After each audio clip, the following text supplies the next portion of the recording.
kita mulai perkuliahan. Business Research Methods. Apa yang menjadi dalam pertemuan pertama ini kita akan membahas the role of business research.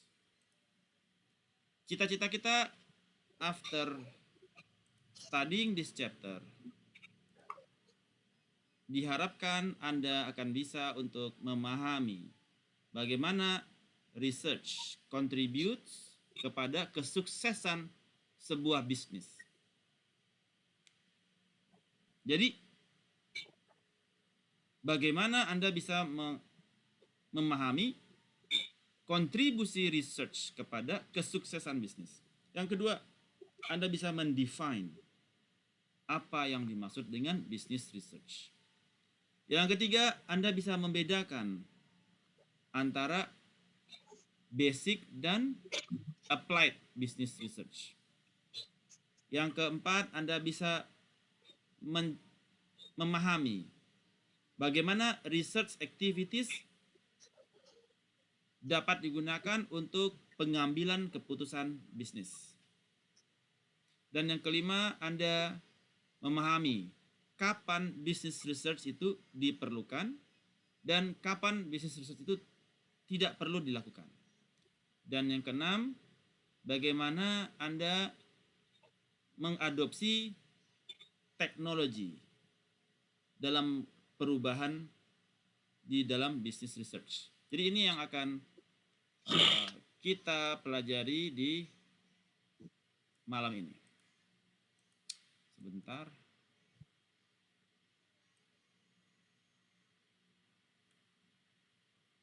Oke, selesaikan.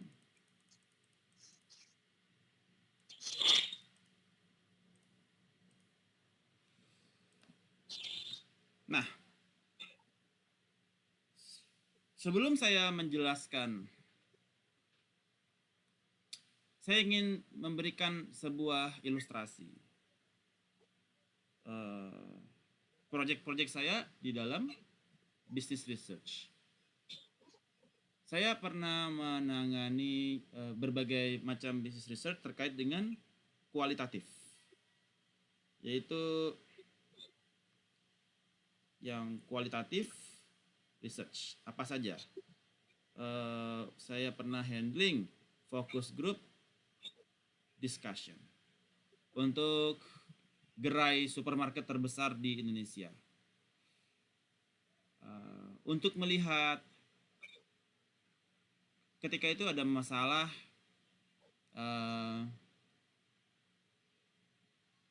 penggunaan kartu debit atau kartu kredit yang dimiliki oleh sebuah bank yang co-branding dengan swalayan tersebut, supermarket tersebut. Jadi banyak pemilik kartu itu tidak bertransaksi di sana. Jadi si bank tersebut datang kepada saya, kepada consulting tempat saya.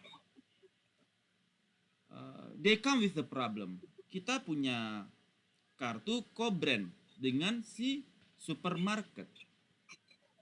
Tapi yang menggunakan kartu kita cuma 10%. Padahal kita udah jor-joran campaign untuk co-brand Bank A dengan gerai B.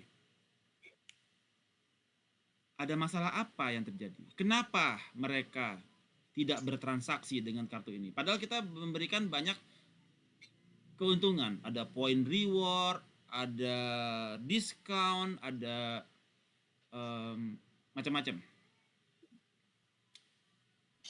Jadi itu menjadi si bank tersebut mengalami keresahan. Dan untuk memastikan masalah apa yang terjadi, dia membutuhkan the power of business research. The power of business research. They come to a research company yang specialize di dalam customer intelligence. Ya. Untuk melihat apa yang menjadi permasalahan yang dihadapi oleh si bank tersebut dan si gerai supermarket tersebut, sehingga produk mereka tidak digunakan oleh nasabahnya. Ini kemudian saya masuk ke sana dan kemudian melakukan focus group discussion kepada pemegang kartu. Jadi saya tentukan dulu stratified sampling dulu kepada stratified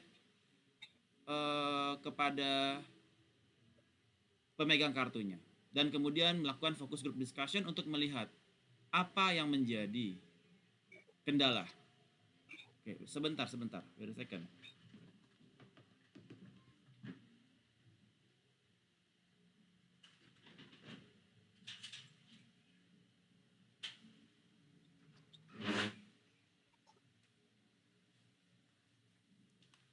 Alright.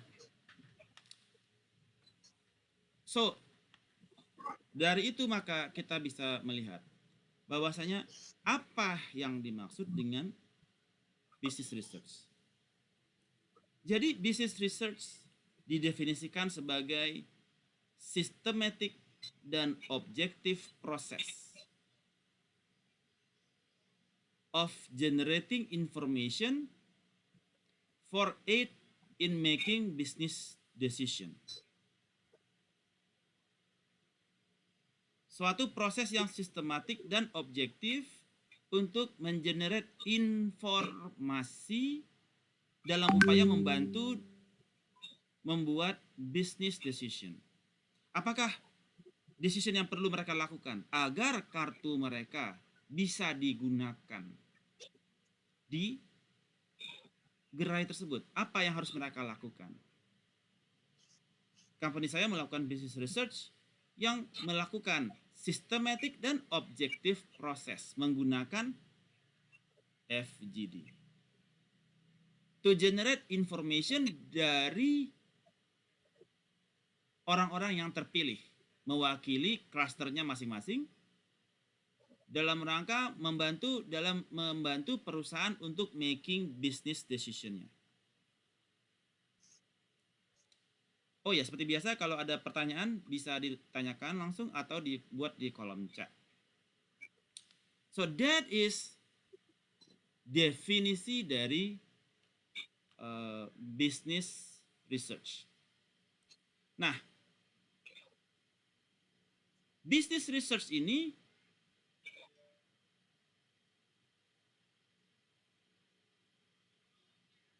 mengcover banyak fenomena. Seperti tadi, ada fenomena kartu co-brand tidak dipakai oleh nasabahnya. Ada fenomena. Kita bikin campaign, kita bikin point reward, kita bikin point, kita bikin redemption, segala macam, nggak dipakai. Ada fenomena. Jadi kepada managers, para manager, the purpose of research itu untuk provide knowledge terhadap organisasi atau terhadap market atau sesuatu yang uncertain, yang nggak pasti. Ya.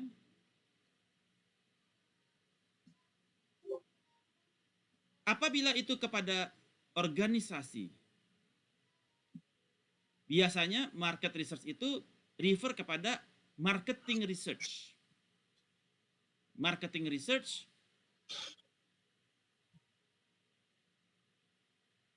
untuk memboost mereka punya sales. Jadi banyak sekali aplikasi yang dilakukan menggunakan business research ini. Nah, business research merupakan intuitif proses yang intuitif. Di mana ada kata-kata research, search again. Prosesnya intuitif. Ya. Sampai didapatkan suatu kesimpulan atau didapatkan suatu yang bisa menjelaskan mengapa fenomena itu terjadi. Waktu itu saya tanya, kenapa ibu punya kartu, terus nggak belanja ibu ke swalayan tersebut atau ke gerai supermarket yang besar tersebut? Ada yang bilang, waduh saya pernah beli ayamnya baunya nggak enak. Ada yang bilang lokasinya, tempat parkirnya penuh terus. Saya males ke sana, parkirnya penuh terus. Ada yang bilang lokasinya terlalu jauh. Nah, jadi dari jawaban-jawaban yang dilakukan oleh panel tersebut, panel yang kita tunjuk, jadi kita bisa mencari tahu apa sesungguhnya penyebab fenomena tersebut terjadi. Business research juga must be objective. Jadi jangan sampai business research ini dia sifatnya bias, subjektif. No, kita harus sebagai penyelenggara research, kita harus memastikan bahwasanya kita free of influence, bebas dari influence. Tidak ada pesan sponsor. Jadi memang betul-betul kita menggali terhadap respons yang diberikan oleh para panel. Jadi orang-orang yang kita rekrut sebagai untuk qualitative research ini kita sebut juga sebagai panel. Jadi kita siapa aja panel-panelnya, gitu ya. Atau narasumber. Pak, boleh tanya? Silakan. Ya, Pak, tadi waktu Bapak paparkan mengenai case yang Bapak jelaskan barusan, Bapak kan bilang itu adalah qualitative studies kan, jadi Bapak melakukan semacam FGD. Yes. Nah, result dari kualitatif itu apakah bentuknya usage and attitude studies atau apa, Pak? Apa tadi ulang lagi? Resultnya bagaimana? Resultnya apakah bentuknya UNA studies atau apa? UNA apa ini? Usage and attitude studies, Pak. Oh, resultnya oke. Nanti resultnya sebenarnya nanti di ujung. Jadi saya di sini prosesnya dulu, ya. Jadi nanti itu resultnya itu ketika itu isunya terkait dengan ini ya, terkait dengan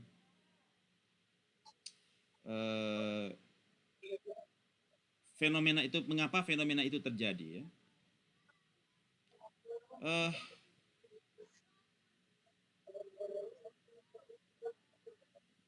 Jadi ketika kita gather information, jadi kita melakukan FGD. Kita ada misalkan ada panel 5 orang misalkan ya. Kemudian kita tanyakan terhadap fenomena. Kenapa mereka tidak bertransaksi? Padahal mereka sudah punya kartu yang co-brand. Jadi hasilnya itu berupa apa? Berupa verbatim. Ya. Berupa verbatim. Kalimat. Jadi data di dalam qualitative research, datanya itu berupa apa? Teks. Rekam. Ya, kita merekam verbatim teks dari para panel kita. Yang kita analis, kemudian setelah itu baru kita analisa. Ada 2 pendekatan. Bisa menggunakan teks analytics, atau juga bisa menggunakan, kalau di dalam FGD itu kita melihat kesepakatan mereka. Apakah kelompok ini setuju bahwasanya mereka tidak ke sana karena ayamnya bau misalkan, atau barangnya kadaluarsa. So there will be juga akan ada konsensus terhadap permasalahan, yang mana di dalam sebuah grup tersebut mereka setuju ini loh masalahnya. Kebayang? Nah nih, tadi siapa yang nanyanya? Tadi yang bertanya siapa ya? Saya Pak Ninis, Pak. Ninis ya. Menjawab Ninis? Ya, clear. Oke. So, business research itu facilitates the managerial decision process for all aspect of a business. Jadi, kita memberikan rekomendasi, oh this is your problem. For this panel, for this group of people, this is the real problem. Bahwasanya produk Anda banyak yang kadaluarsa. Atau banyak produk Anda yang produk ayam Anda itu berbau, sehingga mereka nggak suka belanja ke tempat Anda. Produknya tidak segar, tidak fresh. So, ini yang dibutuhkan oleh organisasi untuk mengambil decision. Nah, maka dibutuhkanlah yang dimaksud dengan qualitative research. Karena hal ini tidak bisa dijawab oleh quantitative research. They don't know the quantity, because this is about why. Sampai di sini ada pertanyaan lagi? Chat, dilihat di chat. Oh, belum ada ya. Oke. Izin bertanya, Pak. Silakan Yuni. Awal dari ketika kita misalkan melakukan research atau FGD kan menentukan panel tadi, Pak ya. Yes. Bagaimana cara kita mengambil responden atau panel yang tepat sehingga hasil kita itu valid dan tidak bias gitu, Pak? Bagaimana cara kita menentukan Ya. panel? Oke. Cara kita mengambil panel itu. Alright. Jadi di dalam kita mengambil panel banyak metodenya. Jadi salah satunya adalah menggunakan stratified. Di dalam stratified kita membagi misalkan atas 3 kelompok. Yang tua, yang muda, dan satu lagi remaja lah gitu ya. Apa nih, tua, sedang dan remaja lah gitu ya. Ada 3, kita misalkan stratifikasi kita ada 3. Nah, untuk yang tua apa reason mereka? Untuk yang ini usia tua di atas 50 lah gitu ya. Ini usia misalkan di atas 30 sampai 50, ini di bawah 30 ya gitu ya, misal. Jadi kita kemudian itu baru satu kriteria. Dia bisa beberapa kriteria yang biasanya itu ditentukan oleh si klien.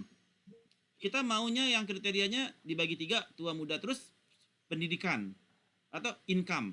Ada yang income-nya tinggi, sedang, rendah gitu. Kalau ada yang tua yang income-nya tinggi, artinya dibagi 3 lagi.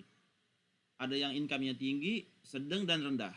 Kemudian yang ini usia parubaya gitu ya. Tinggi, sedang, rendah, remaja, tinggi, sedang, rendah. Jadi kita sehingga terjadi 9. Ada 9 stratifikasi, 9-nya ada 9 stratifikasi kelompok yang dibutuhkan untuk dilihat analisanya terhadap kenapa terjadi fenomena tersebut kepada mereka. Jadi ada kriteria-kriteria yang biasanya disepakati dengan klien. Menjawab, Yuni.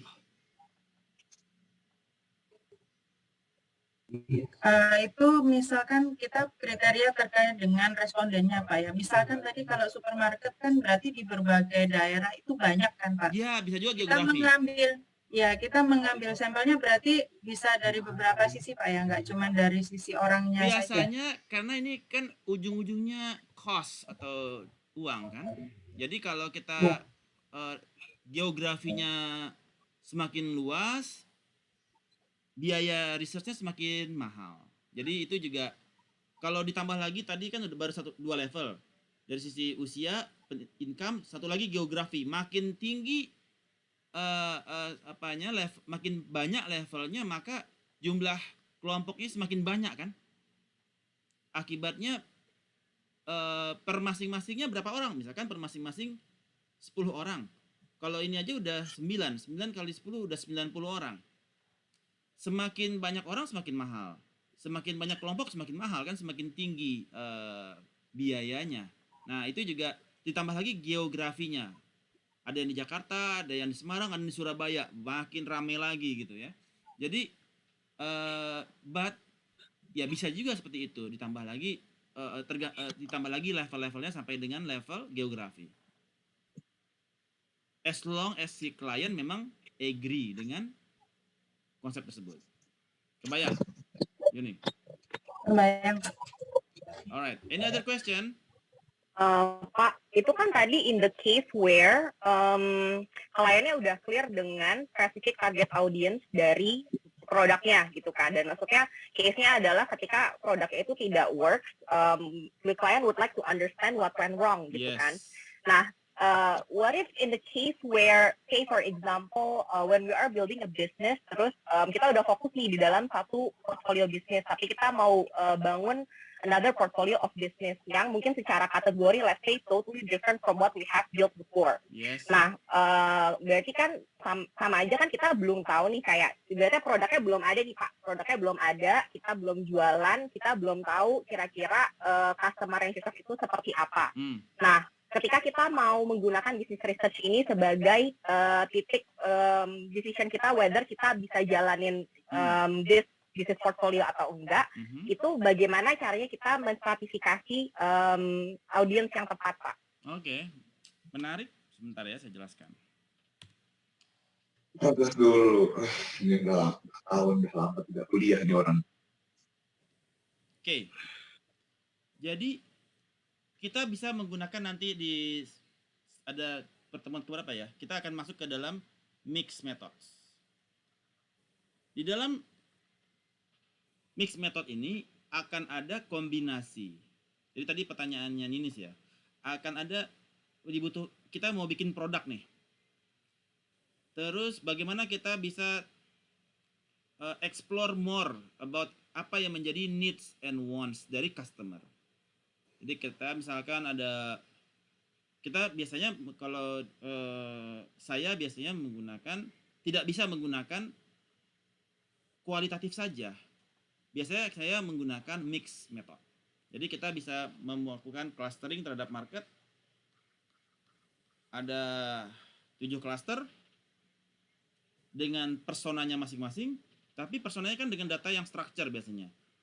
Usia, pendidikan, kemudian usia, pendidikan, kemudian jumlah anak, lokasi tinggal, segala macam.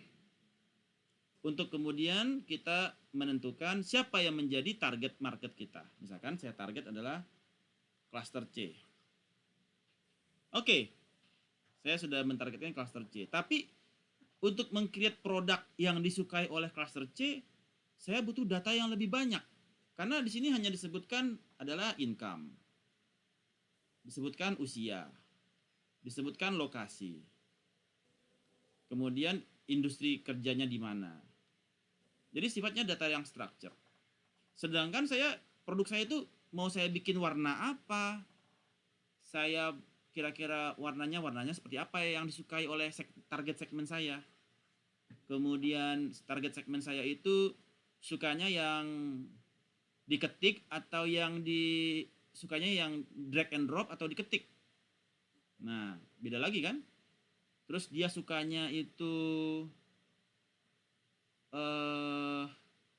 yang pakai handphone atau pakai laptop. Nah, itu kita nggak ada data. We don't have any data. So, kita kemudian melakukan FGD di sini.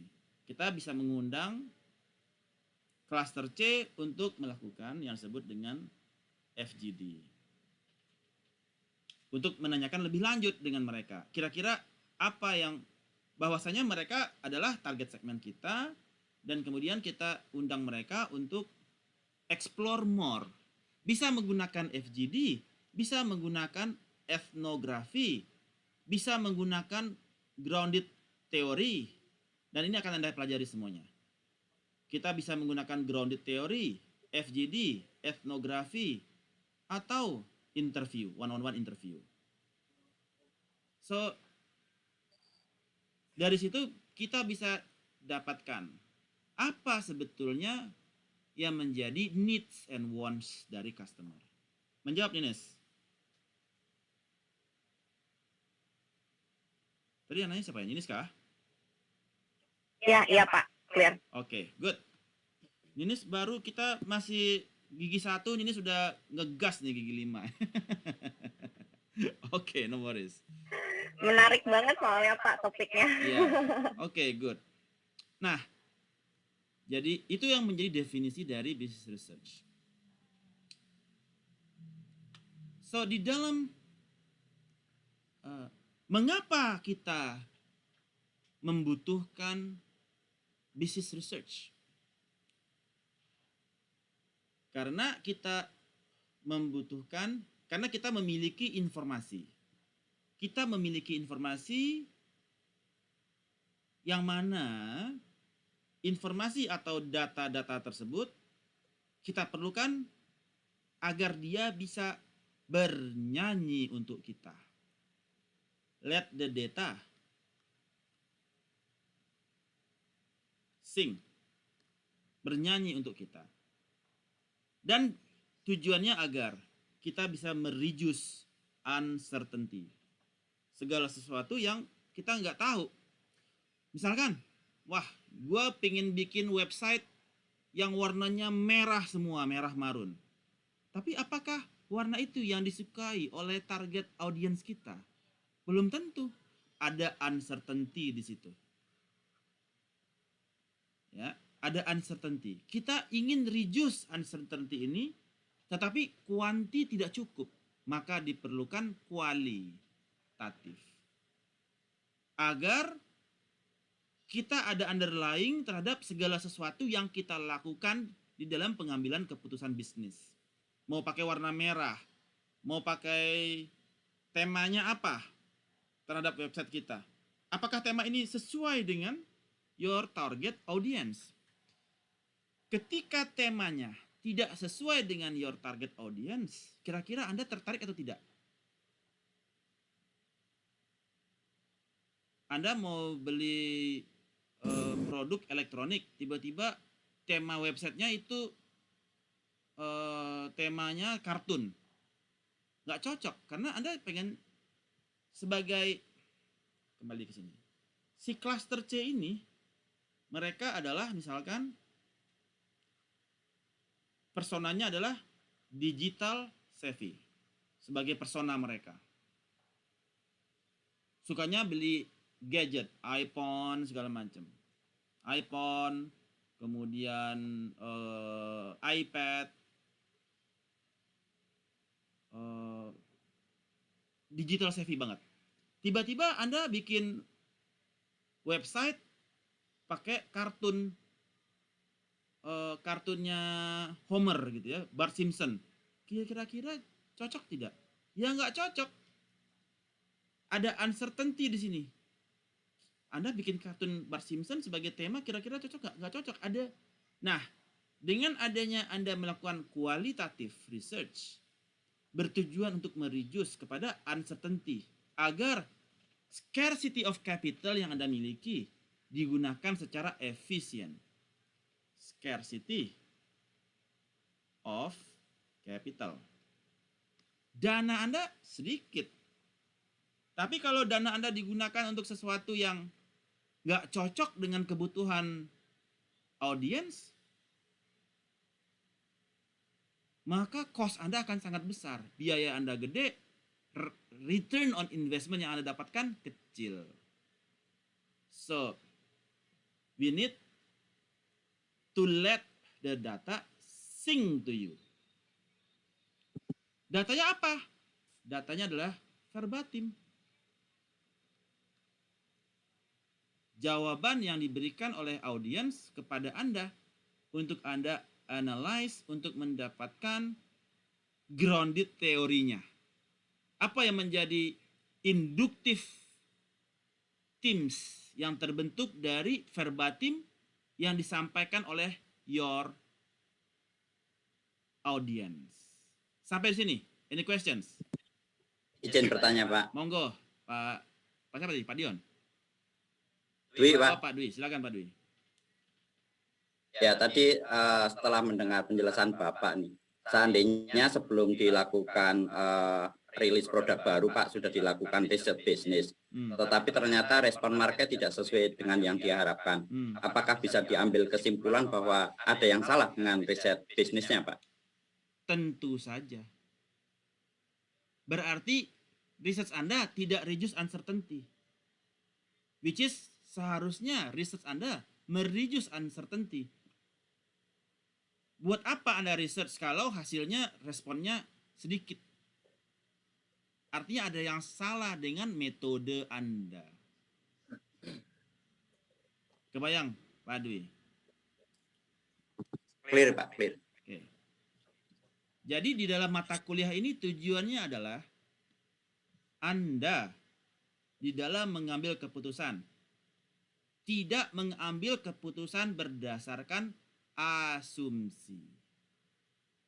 Tidak mengambil keputusan berdasarkan wangsit. Dan yang ketiga, tidak mengambil keputusan berdasarkan emosi. Anda harus mengambil keputusan berdasarkan data yang bernyanyi untuk Anda. Data yang Anda buat bernyanyi untuk Anda. Itulah yang menjadi objektif dari mata kuliah ini diberikan kepada Anda semua. Kalau masih ada yang mengambil keputusan berdasarkan kira-kira asumsi, feeling, tandanya perkuliahan ini tidak memberikan kontribusi apapun kepada Anda. Tebak-tebak buah manggis, siapa tahu keputusannya benar gitu ya. Tanpa adanya underlying data yang Anda gunakan, data yang dengan metode tertentu membuat data itu bernyanyi untuk Anda. Any other questions? Yes. Tadi berdasarkan bisnis riset, apakah memungkinkan kita risetnya untuk kepada produk yang untuk kompetitor gitu, Pak? Mohon penjelasannya. Kurang ngerti saya. Untuk kan tadi kan risetnya kan berdasarkannya kan ke misalnya kepada orang gitu ya, customer segala macam. Apakah memungkinkan kalau misalnya risetnya untuk ke produk kompetitor gitu, Pak? Contohnya gini, saya pernah dengar Hyundai mengeluarkan Stargaze itu dia berdasarkan research Mitsubishi Expander, makanya mirip kan di belakangnya gitu. Terus sama faceliftnya juga dia sekarang kan yang istilahnya yang modern gitulah. Nah itu berdasarkan risetnya ke kompetitor. Nah untuk riset ini apakah memungkinkan, Pak, untuk pada kompetitor gitu aja? Oke.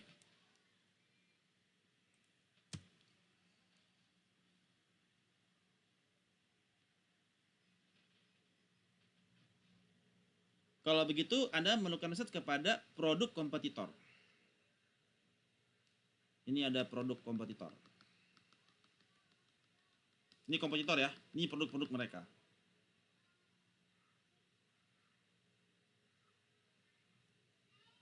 Terdapat 4 kelompok produk kompetitor. Ada Toyota, Ford, segala macam. Ada kelompok yang ini yang menjadi similarity-nya adalah ini adalah 4x4. Kalau yang ini similarity-nya adalah dia listrik. Kalau yang ini similarity-nya adalah camper van. Kalau yang ini similarity-nya adalah hybrid. apa?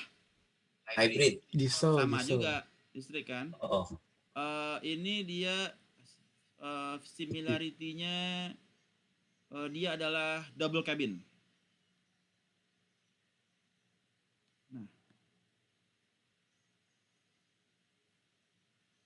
sekarang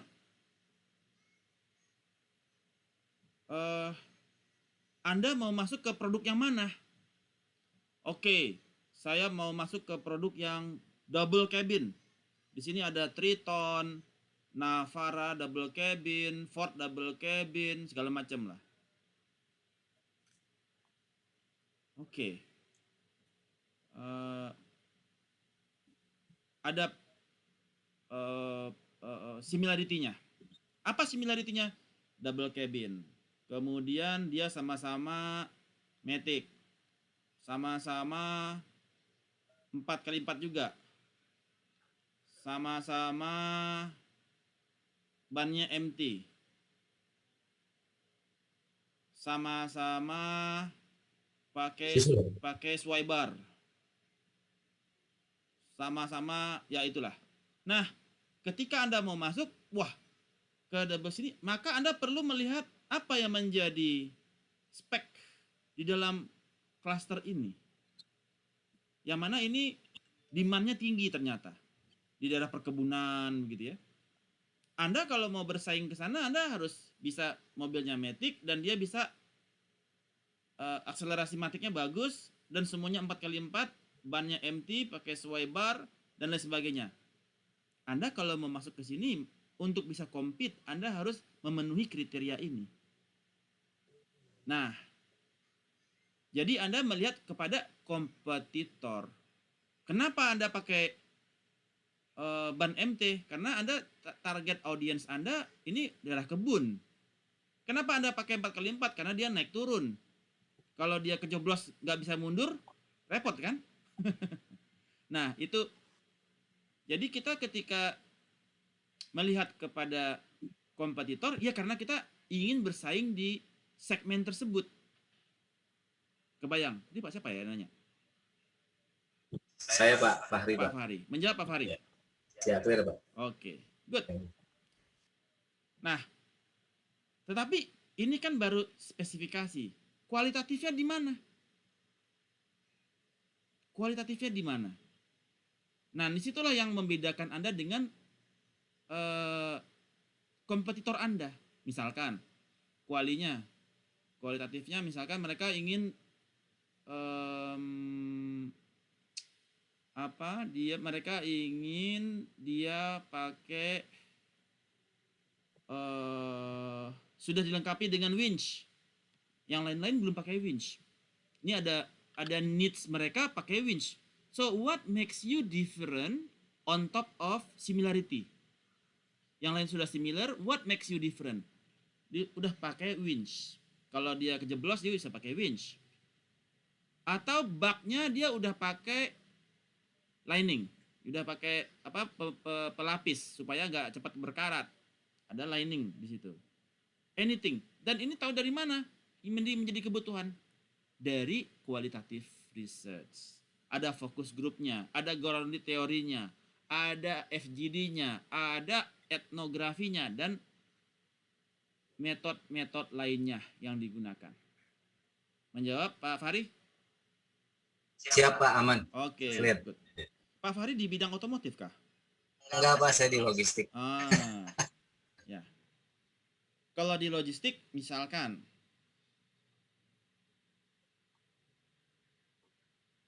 Anda mau pakai air shipment atau mau pakai tracking. Nah, itu juga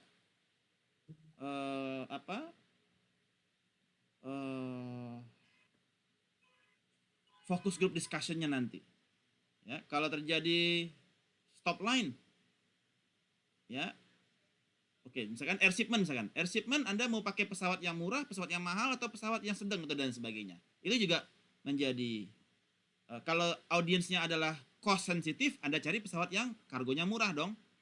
Pak. Jadi itu juga menjadi bagaimana respon dari audiens terhadap kebutuhan mereka berdasarkan mereka punya sensitivitas. Good. So Thanks, Pak.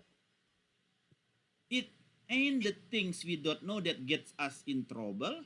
It is the thing we know that ain't so. Maksudnya adalah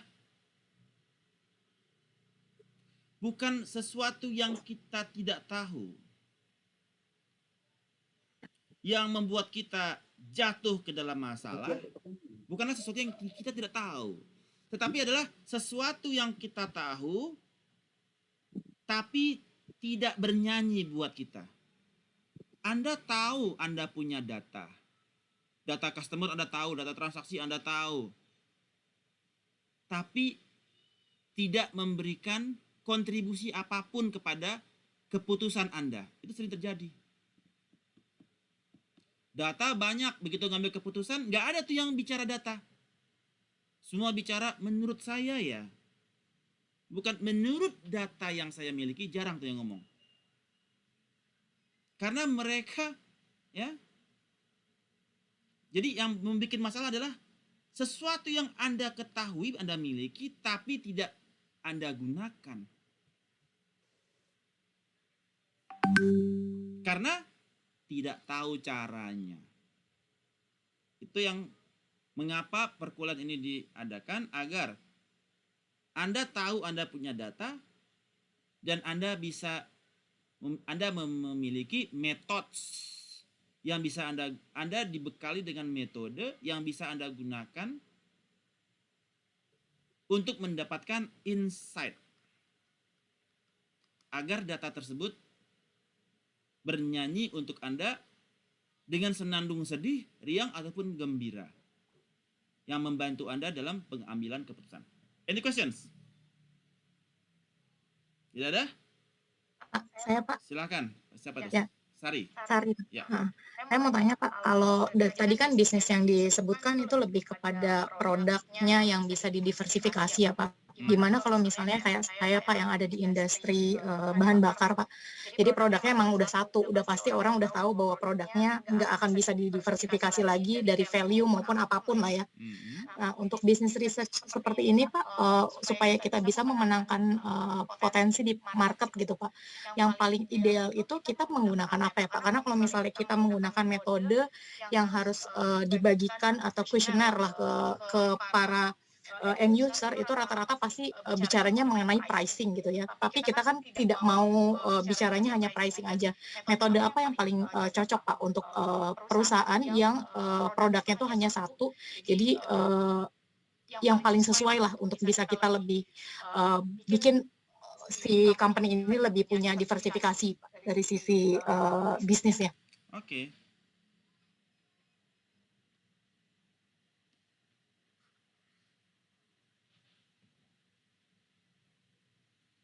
Produknya satu, apa misalnya? Aku di solar industry, Pak. Solar. Oke. Solar. Ini adalah geografinya.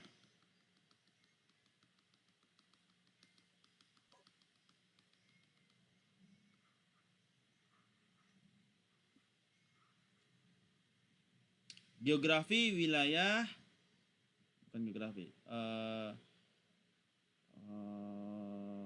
daerah-daerah yang kebutuhan solarnya dengan kebutuhan solar. Ada yang kebutuhan solarnya tinggi sekali, tebal banget. Ada yang tipis, sedang, ada yang sedang. Kalau melihat begini, apa yang bisa Anda lakukan? Ada ide nggak? Nggak ada. Memaksimalkan yang kebutuhan fuel-nya lebih banyak. Oke, dengan cara bagaimana?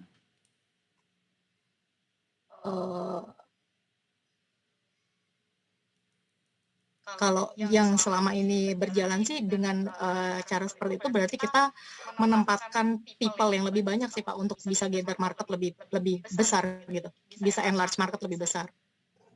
Salah.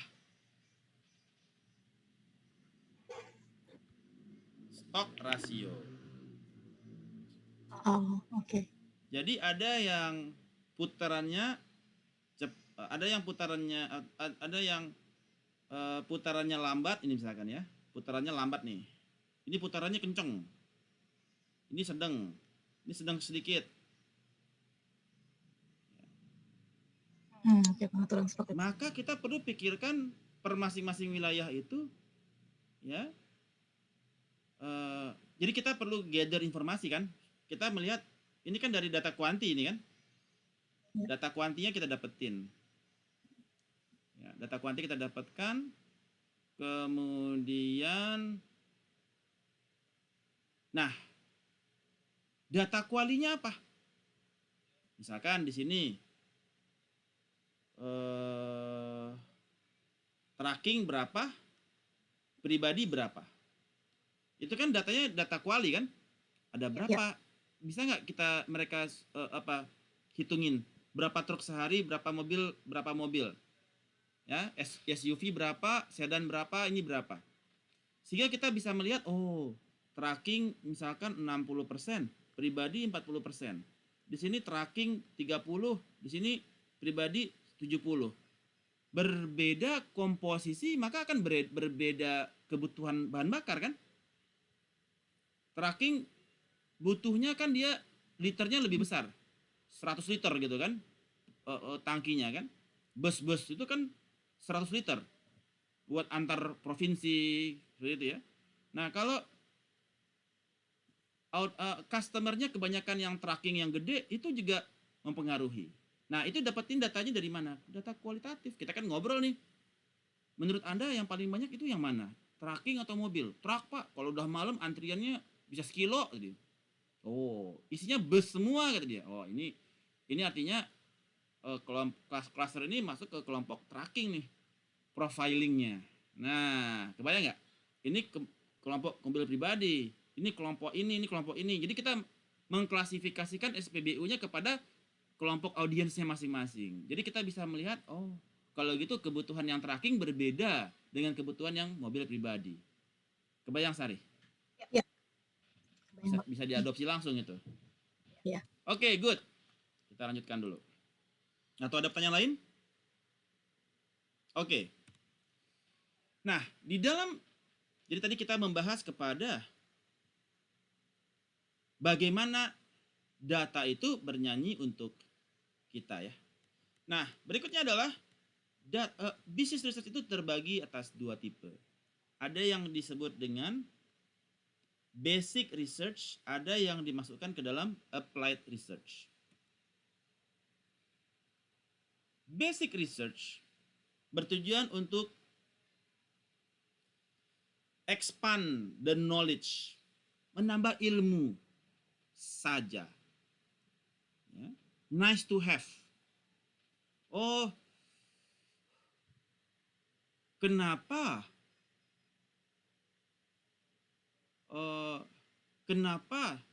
terjadi pembunuhan Brigadir Y? Nah, itu ada why gitu kan? Attempt to expand the limit of knowledge. Berdasarkan verbatim dari FS, verbatim dari PS, verbatim dari bla bla bla bla bla bla. Kira-kira apa sebetulnya yang menjadi penyebab terjadinya hal tersebut? Nah, itu basic research saja. To expand the limit of knowledge. Not directly involved in the solution kepada problem-problem yang pragmatis. Itu adalah basic research. Ya, seperti apakah kesuksesan seorang eksekutif itu berkorelasi dengan kebutuhannya dia kepada achievement? So nice to have. Untuk menambah wawasan. Apakah member dari sebuah kelompok yang kohesif itu dia misalkan suatu kelompok tugas, Anda diberikan tugas. Kelompok yang kohesivitasnya tinggi, mereka merasa lebih puas dibandingkan dengan yang kohesivitas antar individual di kelompoknya lebih rendah? Apakah tingkat kepuasan mahasiswanya lebih tinggi?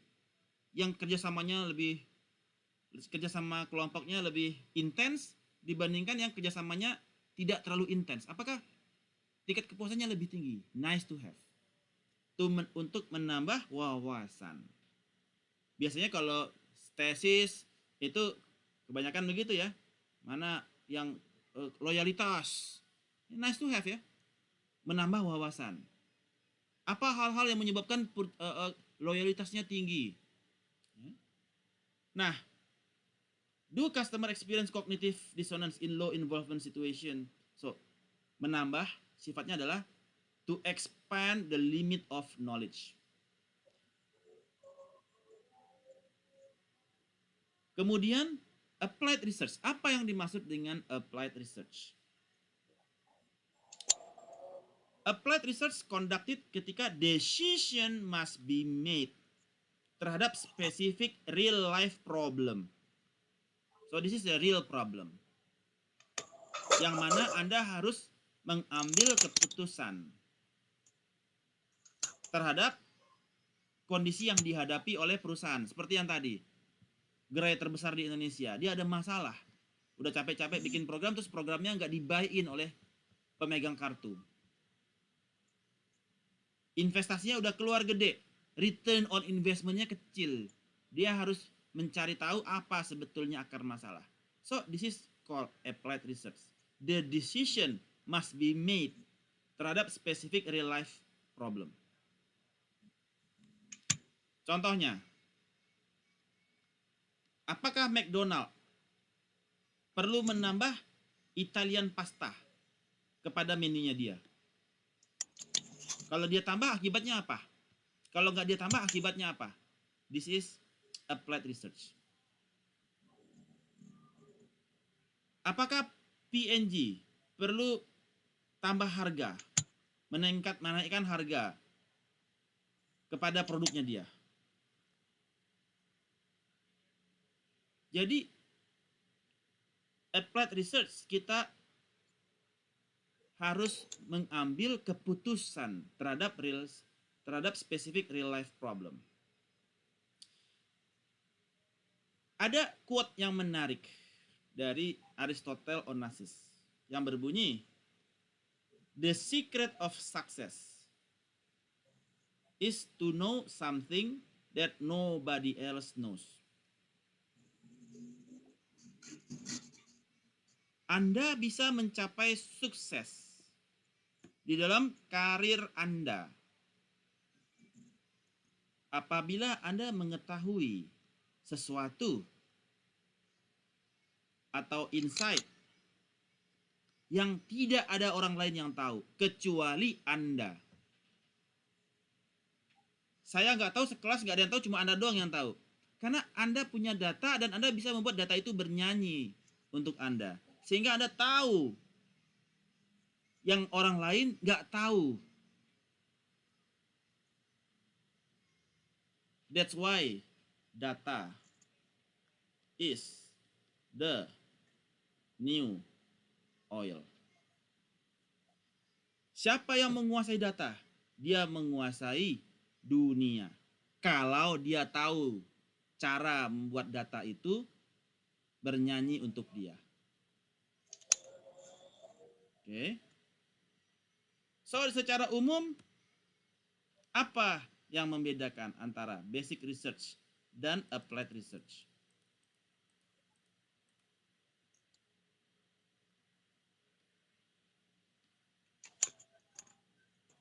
Basic research. The new data and skill of existing ideas are built by the basic research. While applied research, new business strategies dibuat to take down issues that applied research tools took the place. To take down the issues, to tackle down the problem. That is applied research. Basic,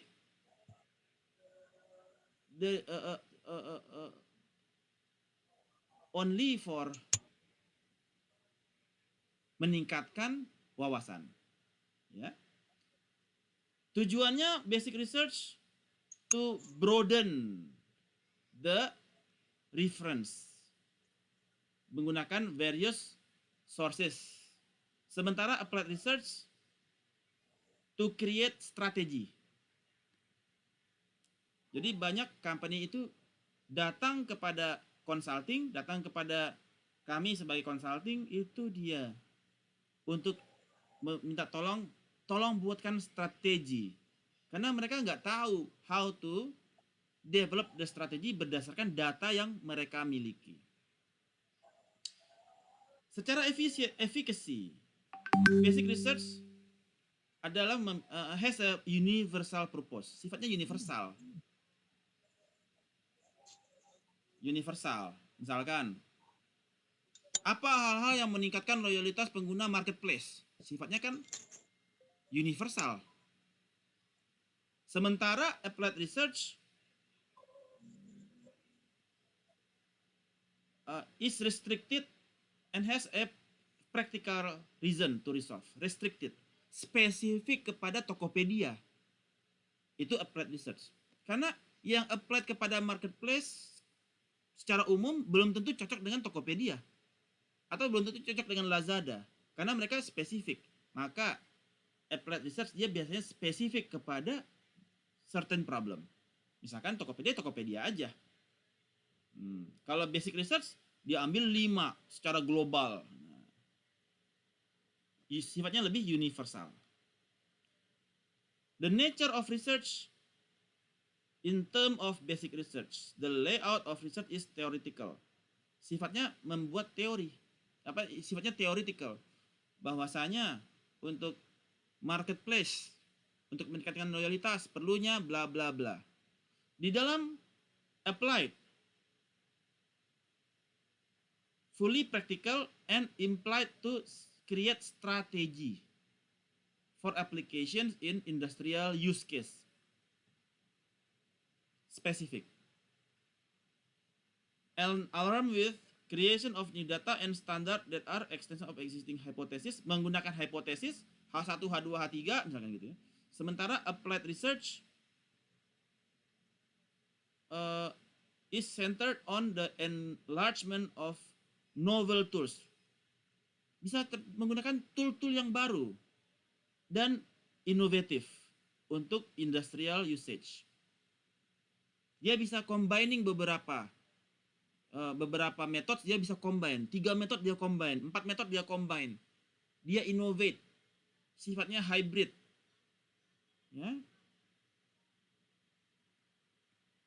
Bebas, liar. Itu di dalam mengkombinasikan berbagai kemungkinan.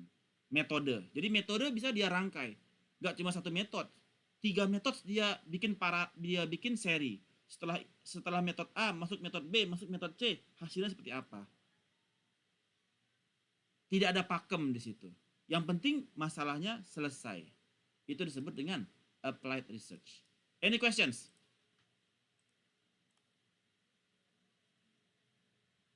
Saya lihat di chat dulu. Ada pertanyaan nggak di chat? Wih, banyak sekali di chat. Oh, kosong. Oke, belum ada pertanyaan. Untuk metode riset, yes. Pak. Gimana? Ini untuk metode riset, yes. Itu bertahan berapa lama maksimal? Metode riset bertahan berapa lama? Maksudnya bagaimana Pak Rinjani? Iya, misalkan kan ada produk yang satu dijual antara misalkan Tokopedia atau Lazada. Nah, orang lebih memilih misalkan Lazada. Nah, itu untuk risetnya itu berapa lama bisa digunakan bahwa gitu. Oke.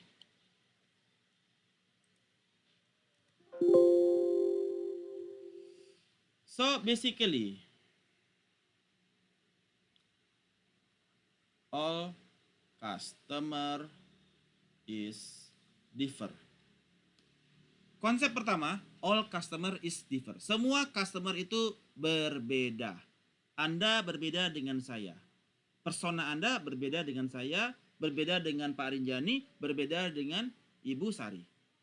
All customer is differ. Jadi ketika Anda melihat target saya adalah Pak Rinjani, that's okay. Dengan metode riset tertentu, Anda tetapkan target market Anda adalah Pak Rinjani. Apakah tahun depan masih Pak Rinjani? Ada yang bisa jawab? Belum tentu. Belum tentu, Pak. Kenapa? Belum tentu.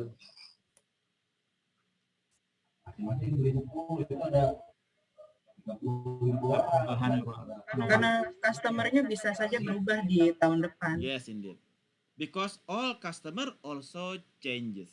Kenapa Pak Rinjani berubah? Usia bertambah. Yang kedua? Kebutuhan berubah. Kebutuhan berubah. Yang ketiga? Pendapatan. Income berubah. Yang keempat? Promosi. Hah? Promosi. Gaya hidup berubah. Yang kelima, macam-macam. Everything change. Sehingga ketika dia berubah, bisa saja dia tahun depan bukan sebagai digital savvy. Tahun depan dia sudah berubah menjadi restoran lover. Dia melihat kehidupan ini cuma sementara, maka dia ingin menjadi restoran lover. Dia ingin mencicipi semua makanan. Dari yang sebelumnya dia ingin mencoba semua gadget, berubah menjadi restoran lover. Keliling-keliling restoran. Cobain makanan Korea, cobain makanan Jepang, cobain makanan Vietnam. Hobinya keliling-keliling restoran.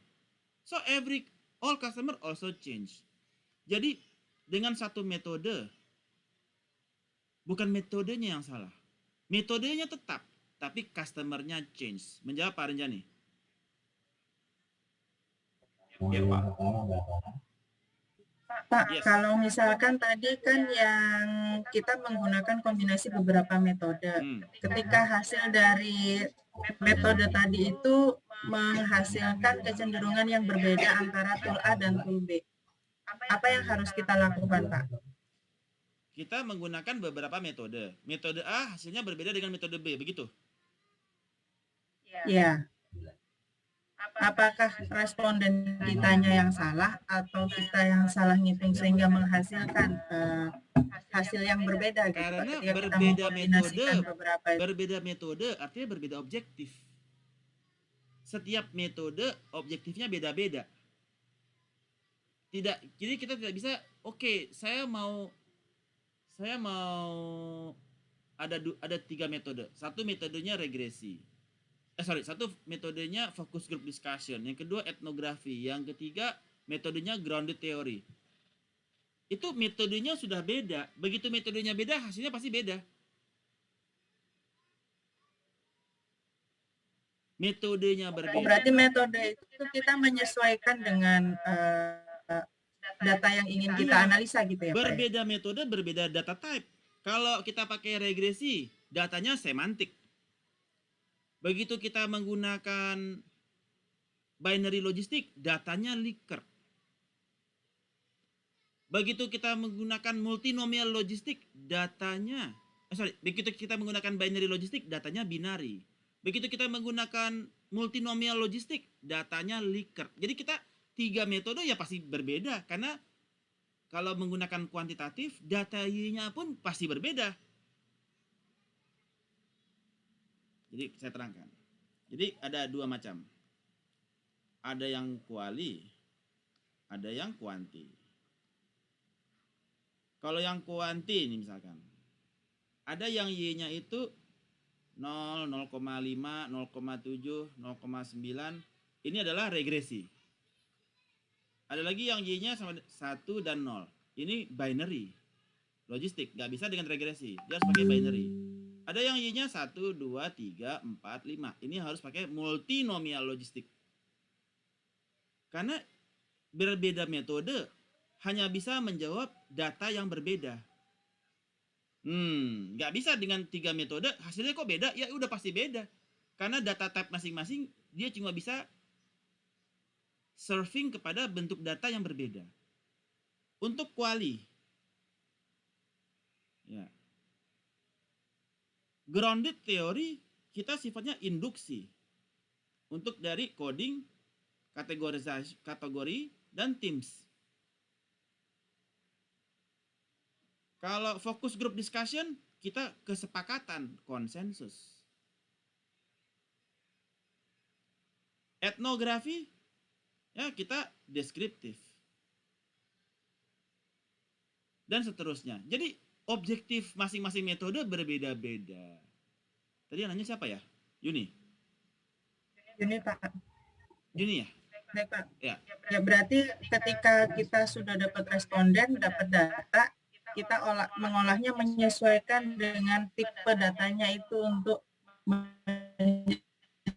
bukan untuk dengan ya, metode cocok gitu ya, Pak, ya? Metode tertentu menghasilkan bentuk yang tertentu. Grounded theory menghasilkan coding, categorization, dan themes. Membentuk teori baru. Grounded theory dia membentuk teori baru secara kualitatif. Nanti kita akan bahas. Karena tugas Anda itu nanti jadi tugas assignment Anda. Focus group discussion, mencari kesepakatan di dalam kelompok. Oh, mereka sekelompok ini cocok nih bahwasanya mereka nggak jadi belanja gara-gara ayamnya bau tiren. Artinya secara fokus grup, satu kelompok ini mereka sepakat. Etnografi berbeda lagi. Jadi berbeda metode memang menghasilkan hasil yang pasti berbeda. Karena objektifnya mereka memang beda. Ya, kebayang ini? Oke. Ada berapa metode emang, Pak? Di mana? Kualitatif atau kuanti? Kuantitatif, Pak. Kuanti apa kuali? Kuantitatif, Pak. Ada berapa metode? Kuantitatif 40 ada, Pak. Wah, banyak amat. Ya, kuanti ya. Dari mulai regresi, binari logistik. Saya mau sebutin 40-40-nya boleh. Nanti panjang ya. Seperti itu. Kalau kuali yang basic 6. Basic sekali. Yang basicnya adalah 6. Ya, ada apa itu, Pak? Ada grounded theory, FGD, etnografi, content analytics, terus semantik sentiment analysis, menggunakan metodenya beda-beda nanti alatnya ya. Ada kemudian ada lagi discourse analysis. Kemudian bisa menggunakan manual, bisa menggunakan NVivo, bisa menggunakan R Studio. Jadi R pakai menggunakan R coding ya. Pak, saya baru belajar ini, Pak. Kemarin itu baru belajar open source intelligence gitu, Pak. Itu digunakan nggak, Pak, kira-kira, Pak? Apa namanya? Kita mau open source intelligence. Namanya apa? Kita ada banyak aplikasi, Pak. Tapi dia sementara ini masih menggunakan coding, Pak. Jadi kita mengquery pakai coding. Jadi kita mengquery dari berbagai open source, dari berbagai katakanlah Twitter, Facebook dan lain sebagainya, Instagram, untuk memetakan fokus pada isu tertentu gitu, Pak. Misal tadi cerita tentang kenapa orang tidak menggunakan supermarket itu misalnya, kan banyak tuh orang di query aja di situ akan kelihatan, oh karena gini karena gitu gitu kan, Pak. Kita nanti pakainya R. Ya, Oke. R. Jadi kita nanti juga saya akan demo saja. Saya akan demokan saja karena coding ya. Anda semua kan tapi intinya dipakai ya, Pak? Pakai, Pak. Di perkuliahan ini saya akan jelaskan menggunakan R. Jadi saya menggunakan coding menggunakan R untuk nanti akan saya terkait dengan sentimen ya. Sentimen analisis. Ada lagi menggunakan NVivo untuk konten analisis. Ya. Jadi software yang akan kita gunakan ada 2, ada R dan ada NVivo. Kalau Anda, tapi sifatnya ini saya demo, nggak mesti Anda, kalau Anda punya softwarenya lebih bagus, kalau Anda bisa dapat softwarenya, bisa beli di Tokopedia, bisa beli. Kalau R dia open source. Nah, nanti kalau yang mau sekaligus mau on hand juga bisa nanti di perkuliahan selanjutnya. Menjawab Pak Nana?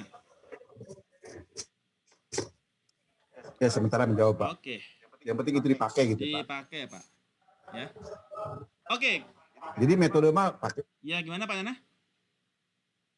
Iya, metode mah apapun ya, Pak, yang penting tujuan tercapai kan, Pak. Ini dia gitu kan, Pak. Kalau kita menguasai metode ini, ya udah gunakan itu aja gitu, Pak. Ngapain belajar yang lainnya? Iya. Bikin pusing. Bisa. Jadi konsepnya adalah Tapi kita di dalam perkuliahan di paruh awal ini fokus ke kuali ya. Nah, kalau yang nanti setelah semester baru nanti Pak Musin tuh.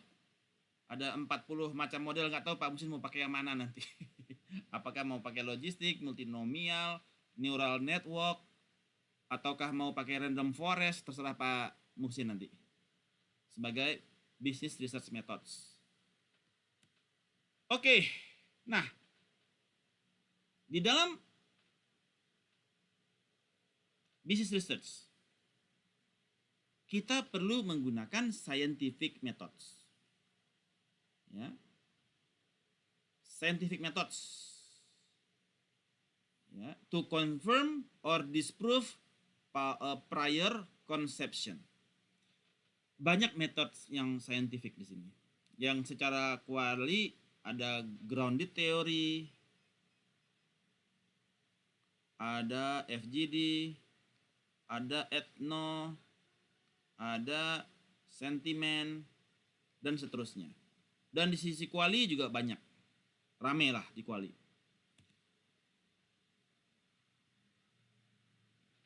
Decision making process associated with development and implementation strategy. Nah, bagaimana decision making process? Bagaimana kita melakukan decision making process ini? Pertama adalah harus bisa kita mengidentifikasi problem and opportunities. Apa yang dimaksud dengan identifying problem? Yaitu saya punya kartu co-branding, investasi udah mahal, nggak dipakai sama audience. That is identifying problems. Ya. Atau opportunities. Ada opportunity di situ. Ada co-brand, ada opportunity di dalamnya. Kenapa nggak dipakai? Kemudian kedua, setelah kita bisa mengidentifikasi problem, kita mendiagnosis dan melakukan assessment. Kita melakukan diagnosis menggunakan FGD dan mengakses apa sebetulnya yang menjadi trigger terhadap terjadinya problem tersebut. Dan melihat berbagai alternatif solusi. Ada beberapa alternatif solusi. Untuk kelompok income yang tinggi, apa rekomendasinya? Income yang ada beberapa solusi. Income yang sedang berapa? Income yang rendah berapa? Kemudian selecting kepada apa yang menjadi course of action. Apa yang mau Anda, bagaimana Anda memilih strategi yang paling tepat. Karena Anda memiliki scarcity of capital. Gak mungkin semua rekomendasi Anda mau kerjakan. Mana rekomendasi yang memberikan impact paling tinggi kepada perusahaan. Karena Anda memiliki scarcity of capital. Duit Anda cuma 2. Masa Anda mau menyelesaikan 10-nya permasalahan? Nggak mungkin. Tapi Anda akan mencari apa permasalahan yang paling utama yang memberikan dampak paling besar. Itu yang menjadi target Anda. Setelah Anda selecting kepada course of action yang Anda tentukan, Anda mengevaluasi kepada action yang Anda lakukan tersebut. Setelah Anda melakukan ini, what difference does it make? Apa perbedaan yang dihasilkan dari keputusan Anda tersebut? Is it getting better or getting worse? Itu bagaimana kita melakukan evaluasi. Evaluasi ini adalah bagaimana kita melakukan measurement dan appraisal of the extent to the given activity. Ya. Jadi kita melakukan evaluasi. Setelah Anda terapkan itu apa yang terjadi? So we evaluate. Setelah Anda mendapatkan diagnosis dan assessment, selecting kepada recommendation, kemudian Anda execute, apa menjadi evaluasi? Setelah Anda itu apa yang terjadi? The sales is increasing. Karena salesnya jadi naik. Itu menjadi salah satu measurement yang mengukur terjadi peningkatan sales. Kalau terjadi penurunan sales berarti you have done wrong decision. Aduh, sebentar, wait a second.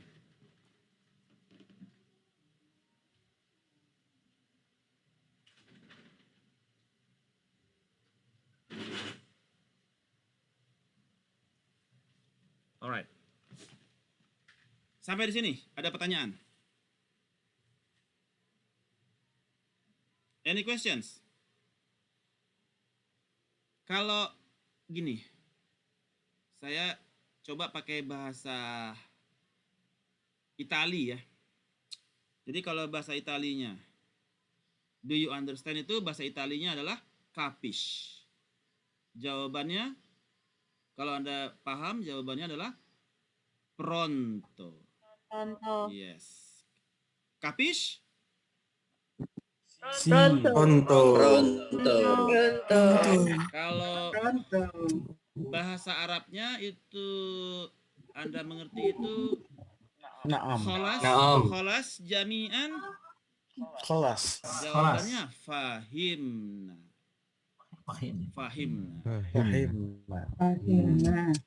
Kemudian kalau bahasa Jepang wakarimasu ka, jawabannya wakarimasu.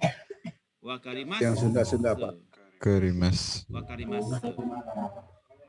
Kemudian kalau bahasa Korea arasoh, jawabannya pasti yang biasa nonton film Korea pasti tahu nih. Arasoh. Tahunya sarane aja, Pak. Arasoyo. Ya. Ya, salah. Sunda apa? Sunda. Kalau bahasa Urdu. Halo? Kalau bahasa Urdu samats aihe.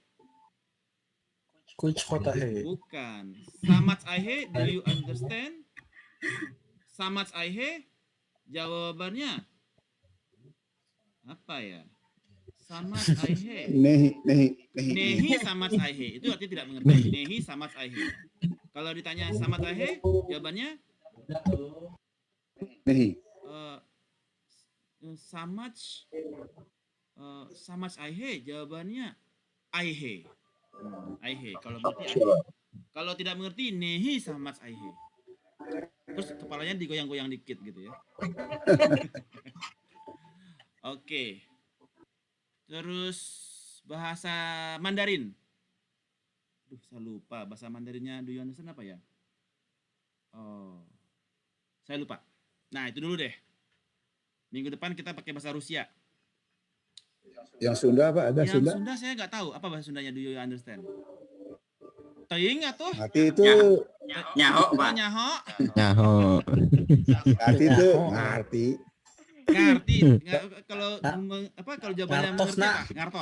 Ngartos. Nyaho, ngartos. Ya. Saya di Bandung di Bandung susah ngerti bahasa Sunda, taunya cuma rarompok aja ya. Rarompok ke rumah. Rumah itu, Pak. Oke. Kapis? Pronto.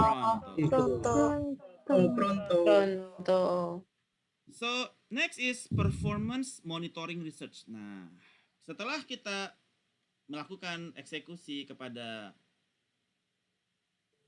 insight yang kita miliki, kita melakukan monitoring research. Research that regularly provide feedback.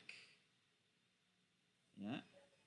Apakah Jadi artinya pemilik riset udah mengeksekusi hasil riset kita, hasil riset kitanya dimonitor lagi gitu jadi maksudnya, gini, Pak. Betul. kan kita ada target kan, bahwasanya sekarang kita di A, posisi kita di sini nih A, mau menuju ke B. Misalkan ini adalah salesnya 100, target kita adalah salesnya 1000. Sekarang dengan qualitative research kita lihat bahwasanya ayam kita ayam tiren. Kalau gitu ayamnya harus diganti ayam yang lebih seger. Jangan ayam yang, atau ganti vendor, ganti supplier. Peningkatan salesnya gimana? Tercapai nggak nih yang B? Apakah dia sudah inline? Misalkan dia sekarang harusnya begini. ternyata sekarang begini nih, aduh, salesnya begini. Setelah dilakukan perbaikan berdasarkan hasil qualitative research, dia begini. Wah, udah mulai derajatnya mulai kecil nih. Sebelumnya dia segini kan derajatnya kan, selisihnya kan. Sekarang jadi segini. Jadi ada improvement. Ini yang disebut dengan performance monitoring. Bahwasanya ketika terjadi discrepancies, selisih antara target yang kita tetapkan dengan realisasi. Artinya kita harus ada gap yang harus kita tutup kan? Gap itu ditutupnya lewat apa? Lewat business research. Business research kemudian bekerja. Kita harus ngapain nih? Ternyata ayam kita ayam tiren. Ternyata barang yang kita jual kadaluarsa. Ternyata lokasi barang jauh dengan kombinasinya. Misalkan setelah orang beli A, orang beli B, beli C. Ternyata A dan B dan C jaraknya jauh-jauh banget. Jadi kita perlu melakukan business research agar bisa menutup gap ini dari yang gapnya 45% turun ke 20%. Sampai yang gapnya betul-betul 0. Sesuai dengan target yang diharapkan. Agar at the end, target di akhir tahun tercapai. Kebayang? Arasoh? Pronto. Arasio. Oke. Perfect. Good. Nah, di dalam business research ada yang disebut dengan total quality management, di mana total quality management merupakan upaya continuous improvement. Bagaimana kita melakukan continuous improvement agar mencapai total quality management? Dengan melakukan business research.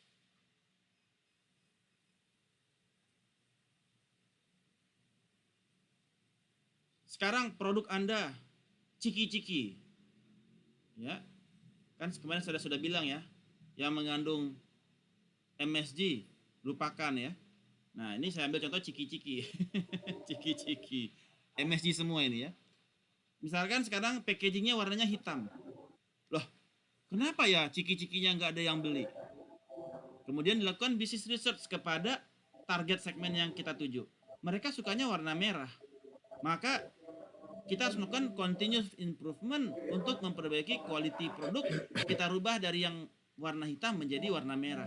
Sesuai dengan kesukaan target audience. Misalkan target audience-nya adalah anak-anak yang suka ciki-ciki. Mereka sukanya warna merah, warnanya ngejreng gitu. Kalau warna hitam mereka anak-anak nggak suka. Kayaknya warnanya warna bapak-bapak gitu kan. Atau warna Naruto lah, warna oranye gitu. Jadi ada di alam bawah sadar mereka sukanya warna merah. Maka dilakukanlah continuous improvement untuk memperbaiki quality berdasarkan hasil business research, di mana packagingnya dirubah dari warna hitam ke warna merah. Dalam rangka mencapai total quality management. Kelas? Pronto. Fahimna. Paham. So, when do we need to conduct business research? Berdasarkan time constraint, data, nature of decision, dan benefit versus cost. Kalau waktunya pendek, ya, berbeda dengan waktu yang panjang.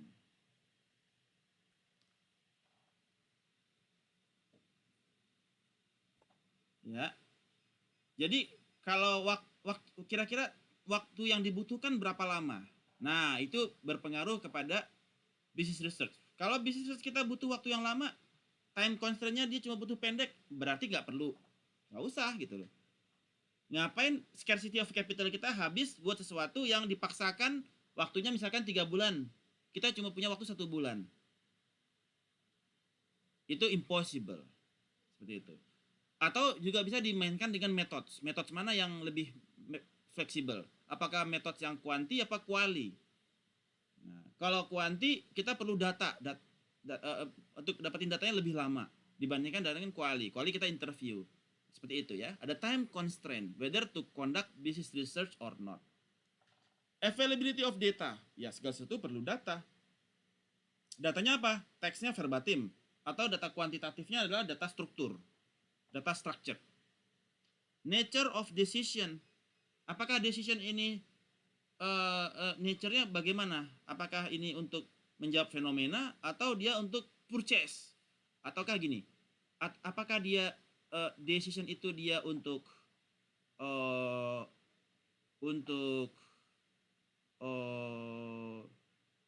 sifatnya kepada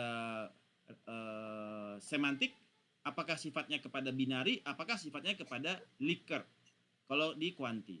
Kalau di kuali, apakah dia butuh untuk mendapatkan teori baru menggunakan grounded, apakah dia untuk mendapatkan menjawab fenomena menggunakan FGD atau yang lainnya. Dan juga harus dihitung benefit dan cost. Kalau benefit lebih tinggi daripada cost, go. Tapi kalau benefit lebih rendah daripada cost, buy. Ya. Jadi kalau kita lihat, ada 4 hal yang mempengaruhi. Pertama adalah time constraint. Kalau dia time-nya sufficient, is okay. Availability of data. Kalau dia time-nya nggak cukup, dia no. Kalau datanya nggak ada, dia no. Kalau misalkan time-nya yes, kita lanjut ke data. Kalau datanya nggak ada, no. Ternyata datanya available, yes. Kita lanjut kepada decision, nature of decision. Apakah dia sifatnya strategik atau tactical. Kalau dia nggak penting, nggak usah. Cuma nice to have, nggak perlu. Kita bikin business research, cuma nice to have. Buat company, buang-buang duit, no need. Karena kita hanya memiliki scarcity of capital. Kalau dia ternyata strategic dan tactical, yes, maka kita bicara cost and benefit. Apakah benefitnya lebih tinggi daripada cost? Kalau yes, kita conduct business research. Kalau cost-nya lebih tinggi daripada benefit, no need. Buang-buang duit, ngapain? Cost-nya lebih gede daripada benefit yang kita dapetin. Cost-nya, keuntungan yang kita dapetin dari sini naik sales $10.000. Cost-nya $80.000. Nggak make sense. Rugi $70.000. Dan baru dari situ kita lihat value versus cost. Benefit versus cost. Benefit lebih besar daripada cost, go. Lebih kecil, buy. Ya. Kita timbang mana yang lebih berat, value atau cost. Banyak sekali major topics di dalam research in business. Maksudnya adalah all topics on top of research. Jadi semua topik ini on top of business research. Semua ini di atas business research. Makanya ini diajarkan di awal. Karena ketika Anda masuk kepada financial research, baik di financial accounting ataupun nanti di topik merger, Anda akan menggunakan business research. Anda masuk ke marketing, Anda on top of business research. Karena semua kegiatan marketing itu menggunakan research. Marketing research. Hari gini susah pakai teori. Ya. Karena orang udah pakai based on data dan customer banyak, bagaimana Anda bisa berdasarkan asumsi? Gak bisa. Semua harus menggunakan business research. Kemudian corporate finance, semua on top of business research. Organizational behavior menggunakan business research. Maka perkuliahan business research diajarkan di awal karena menjadi underlying kepada seluruh mata kuliah. Ya. Di dalam business research kita perlu cross functional teams. Nggak ada satu orang yang, jarang sekali ada one man army. One man army, jarang sekali. Ya. Jarang. Nah, di dalam business research di abad ke-21 ini, The growth of internet and other information technology itu sangat berkembang, dan teknologi changes. Teknologi changes. Ya. Dulu untuk Likert kita masih bisa untuk regresi. Kenapa? Karena 1, 2, 3, 4, 5 kita anggap saja sebagai semantik. Sekarang dengan adanya Qualtrics, ketika kita mencari data, sudah bisa untuk cater 1, 1,2, 1,4 untuk data.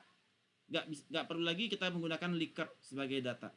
Berarti teknologi changes mengakibatkan Likert sekarang nggak mungkin Likert kita adopsi untuk dilakukan regresi. Likert hanya bisa untuk multinomial logistic regression. Nah, itu yang menjadi teknologi changes, sehingga kita harus bisa beradaptasi dengannya. Dan business research is increasing globally. Globally increase. Jadi saya cover 5 negara. Indonesia, Filipina, Vietnam, Myanmar, Kamboja. Ya. My consulting companies handling 5 countries in my previous companies. Dan sebelumnya saya juga sempat di Nielsen, as you know, that covering international case. Yeah. Both my role was in the director data science role.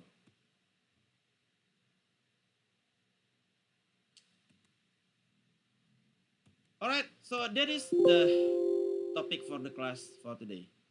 Any questions?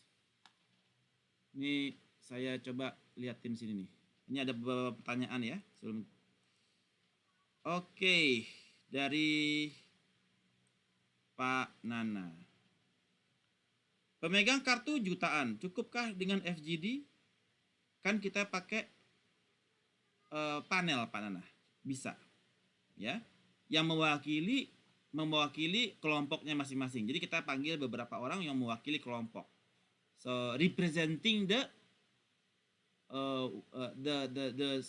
small people representing the mass. Cocokkah dengan metode ini? Cocok. Ya. Bagaimana menghindari riset dari unsur subjektivitas? So Anda harus melepaskan diri dari, Anda tidak boleh mengintervensi kepada customer, ya. Jadi Anda harus free of influence, harus melepaskan diri dari semua. Maksudnya kan sebelum riset itu dilakukan kan kita punya hipotesa, kita ada masalah ini, kita ada masalah itu, sehingga dalam riset itu sudah mengarahkan. Oke. Gitu Pak. Jadi Pak Nana, di dalam kualitatif, misalkan di dalam grounded theory,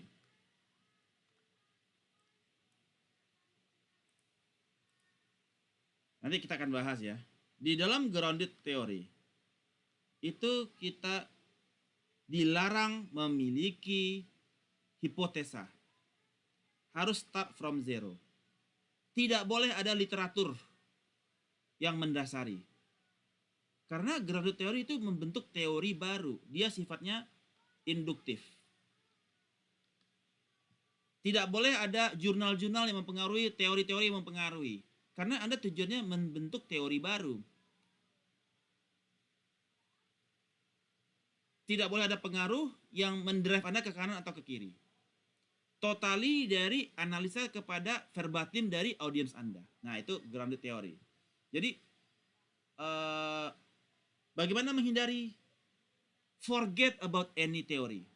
Itu di dalam grounded theory. Kebayang Pak Nana? So, berbeda metode, berbeda pendekatan. Di dalam grounded theory, haram kita memiliki teori di belakangnya. Kebayang Pak Nana? Kebayang Pak, tapi maksud saya gini Pak.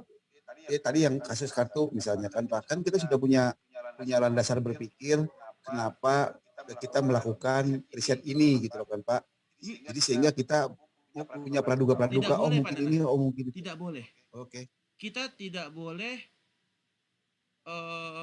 mengarahkan audiens, tidak boleh. Tidak boleh mengarahkan audiens ke arah yang kita inginkan. Kita sifatnya hanya sebagai fasilitator.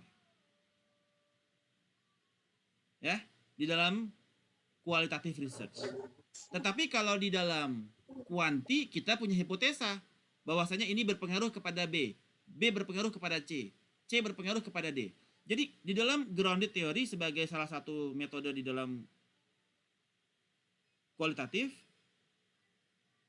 dia tujuannya adalah sifatnya adalah induktif, menciptakan teori baru. Muncullah teori 4P, product, promotion, place, people. Ya.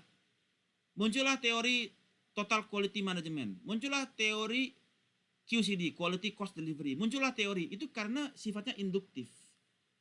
Tidak ada yang mempengaruhi di dalam qualitative research. Tetapi di dalam kuanti dia sifatnya deduktif, membuktikan teori dari kualitatif. Kuantitatif itu adalah tujuannya membuktikan teori kualitatif. Apakah betul si produk berpengaruh kepada purchase intention? Apakah betul place berpengaruh kepada purchase intention? Apakah betul? Jadi dia sifatnya deduktif. Membuktikan teori yang ada di dalam kualitatif.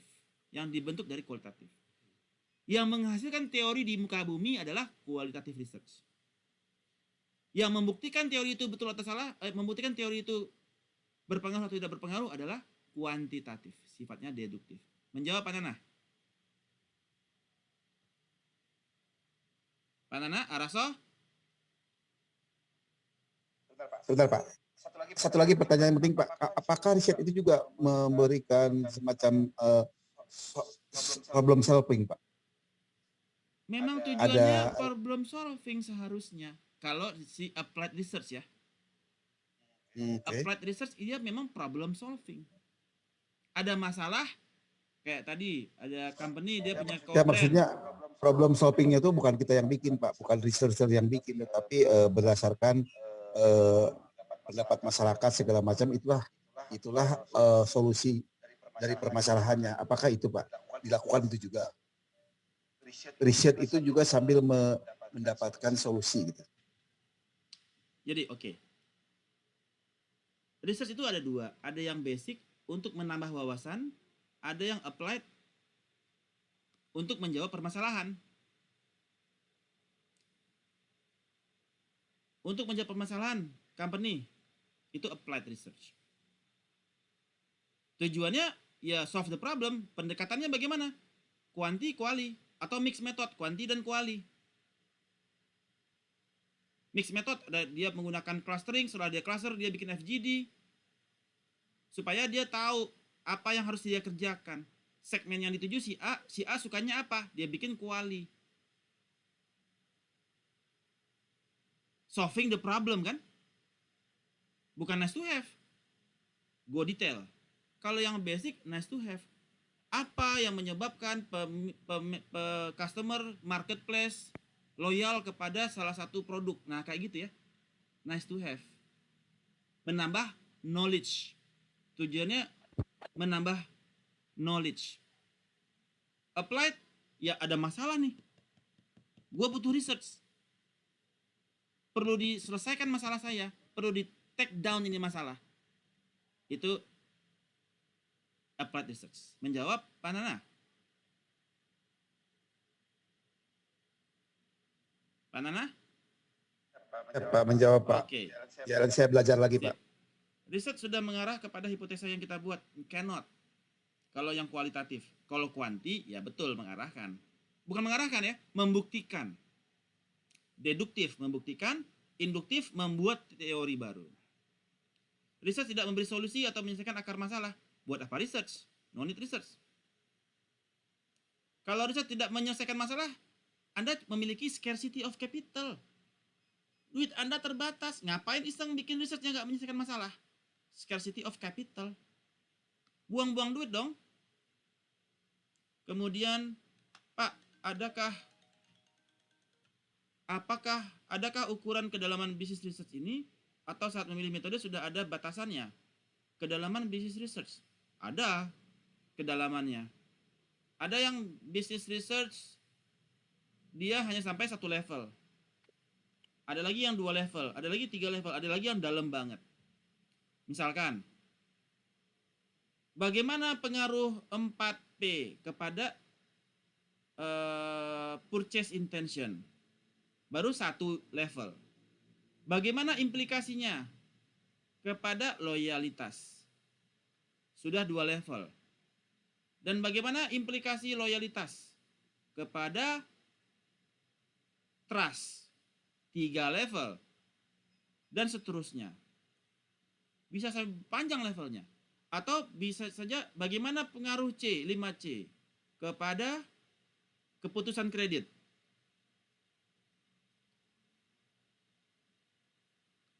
Approval. Kemudian bagaimana pengaruhnya kepada NPL?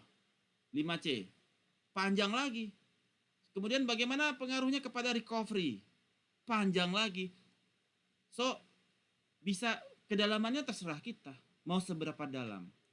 Kalau Anda di program doktor, dia minimal kedalamannya 2. 1 kepada pengaruh 5C, kepada approval, dan implikasinya kepada NPL. Bahkan ada sampai 3. Dan recovery. Nah, jadi kedalaman business research ya depend on the researcher himself. Mau sampai seberapa dalam kebutuhan yang dia butuhkan. Menjawab Anadia. Clear, Pak. Clear. Kemudian Sari, efektivitas business research ini idealnya berapa lama agar efektif? Ya minimal sekali setahun lah. Paling cepat sekali setahun ya. Karena customer differ dan customer also changes. Dulu Pak Nana istrinya 1. Begitu istrinya 2, dia udah berubah tuh.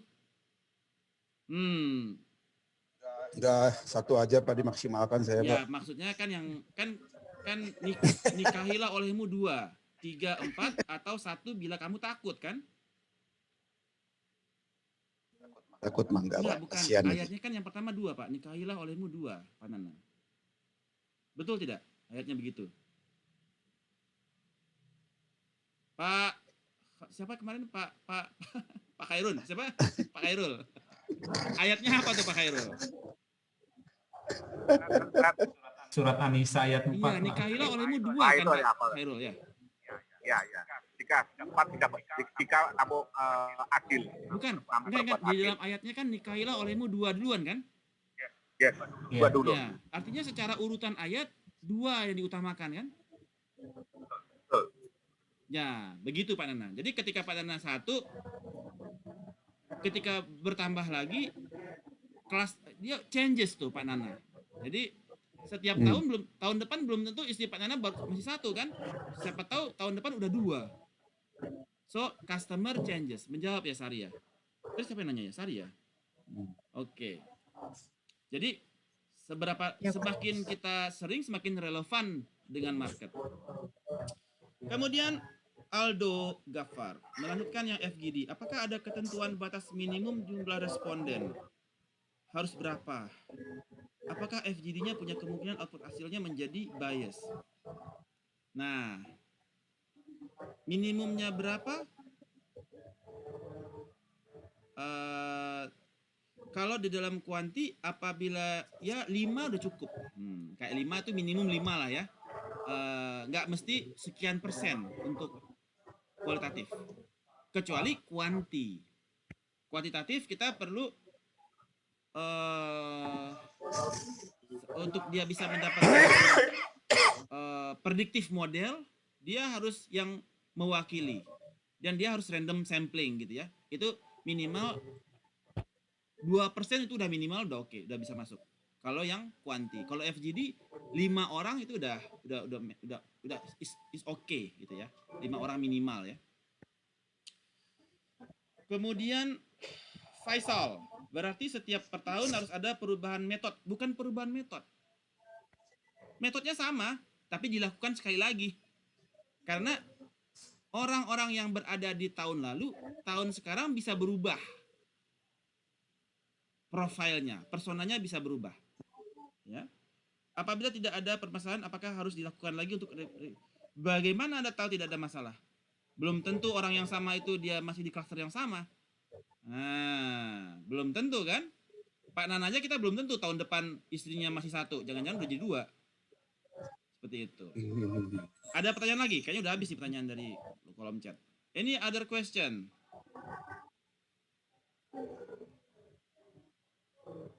Araso. Foto. Araso? Araso yo. Araso yo. Good. Good. Kalau tidak ada pertanyaan, kita lanjutkan ke. Aduh Pak, saya agak confusing Pak antara riset dengan survei Pak. Riset dengan survei itu bedanya apa Pak? KPK itu melakukan survei penilaian integritas. Kita hanya membuktikan bahwa di sini masih terjadi korupsi, tapi tidak memberikan solusi penyelesaian seperti apa gitu. Survei itu saya agak bingung itu mengumpulkan data Pak. Belum melakukan research, baru mengumpulkan data. Ketika Anda melakukan survei, Anda membagikan kuesioner, ya kan? Mereka mengisi, itu survei. Setelah data terkumpul, verbatim terkumpul, baru Anda melakukan analisa. Jadi survei adalah proses pengumpulan data. Menjawab Pak Nana? Iya Pak. Oke, good. Ada. Pantesan di situ tidak ada solusi ya Pak? Tidak ada solusi, kan cuma ngumpulin data doang. Apa yang mau jadikan solusi? Ya. Baik. Oke. Any other questions? Pak, saya Pak Ira. Ya, silakan. Lanjutin dari pertanyaannya Pak Faisal yang di kolom chat. Kalau nggak ada masalah kan, kalau misalnya ternyata penjualannya kita itu tidak bermasalah dalam arti kata indikatornya semakin meningkat, kan itu bisa sebagai indikator bahwa produknya kita nggak bermasalah kan Pak. Apakah itu perlu dilakukan research lagi gitu? Tidak perlu. Kalau nggak ada masalah kan? Karena measurement kita kan adalah dia sekarang dia di A. Dia tujuannya adalah ke titik B. Salesnya sekarang 10. Ini salesnya 100. Dia masih di sini. Artinya tidak ada gap di sini. Atau bahkan even better. Kalau even better ya nggak ada masalah. Tapi ketika dia begini, waduh, kayaknya kita salah target nih. Target kita udah berubah. Sebelumnya kita target di tahun lalu mereka segini. Tahun sekarang kok kita jadi segini padahal yang profil yang kita tuju masih sama. Artinya ada perubahan atau customernya terjadi changes di dalam profil customer. Diperlukan research ulang untuk melihat siapa sebenarnya menjadi target kita. Karena orang yang menjadi target kita udah berubah, udah nggak suka kepada produk kita. Misalkan dulu dia beli diapers, masa 10 tahun dia beli diapers, itu bayi udah SD sekarang. Kenapa kita tawarin diaper melulu gitu kan? Anaknya udah SD. Setuju tidak? Setuju. Nah, customernya changes. Anaknya sekarang udah SMP. Nggak mungkin kita tawarin diapers lagi dong. Menjawab Ira? Enggak Pak. Kenapa? Enggak menjawab. Karena kita karena gini, iya memang customernya berubah, tapi kan yang kayak misalnya contohnya diapers, tapi kan tetap aja ada ada ibu-ibu yang tetap melahirkan gitu loh. Tapi kan dia tidak di dalam target kita yang kemarin. Maksudnya gini, kemarin target kita ada 5 orang yang beli diapers. Ini ibu-ibu semua nih yang beli diapers. 5 tahun kemudian anaknya udah masuk TK. Ini orang masih ada nggak di sini? Udah nggak ada kan? Enggak. Kenapa kita targetin lagi? People changes. Kita jangan nawarin ke dia lagi. Anaknya udah TK. Ngapain ditawarin Pampers? Nah, kebayang Ira. Customer changes. Berubah. Araso. Tapi berarti kalau kayak gitu mesti dilakukan riset terus dong, Ya, Pak. kalau enggak Anda mentarget orang yang sama setiap tahun dong. Berarti cost-nya tetap, maksudnya jadi untuk meminimalisir cost gitu loh, Pak. Kan tadi bilangnya scarcity of capital gitu kan. Berarti kalau kita riset terus tiap tahun misalnya, berarti kan ada cost terus gitu loh maksudnya. Anda ingin produk Anda relevan tidak kepada mereka? Iya. Kalau Anda tidak melakukan riset, produk Anda masih relevan nggak dengan mereka? Anda tahu nggak bahwasanya produk Anda masih relevan? Nggak tahu kan? Iya. Apakah mereka masih cocok beli diapers, beli pampers? Ya udah nggak cocok lah. Anaknya udah SD, udah mau kawin, masih tawarin pampers juga kan nggak logis. People changes. Jangankan sekali setahun. Bahkan sekali 6 bulan ada juga yang people changes 6 bulanan.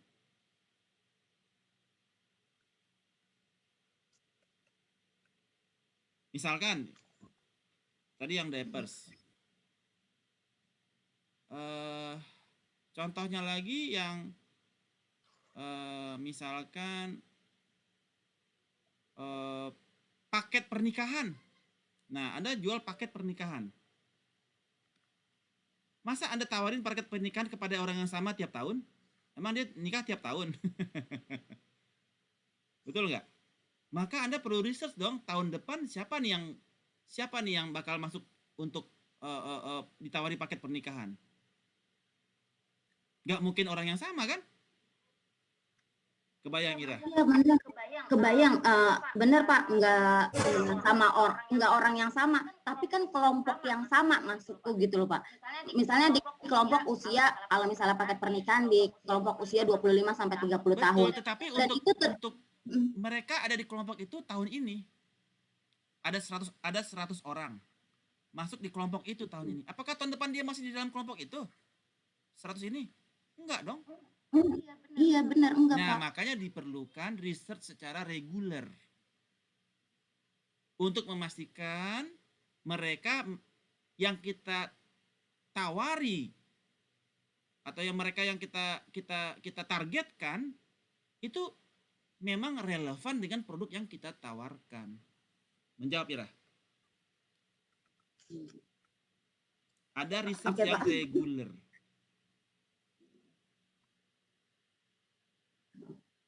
Oke Pak. Alright. Good. Kalau tidak ada pertanyaan lagi, kita lanjutkan dengan post test.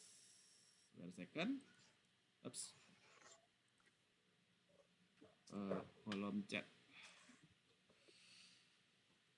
Apakah metode ini bisa digunakan pada saat kita baru akan memulai kerjasama dengan perusahaan lain dalam pengembangan bisnis di suatu area agar kita simbiosis mutualisme dari masing-masing perusahaan? Bisa, tapi dengan data kompetitor.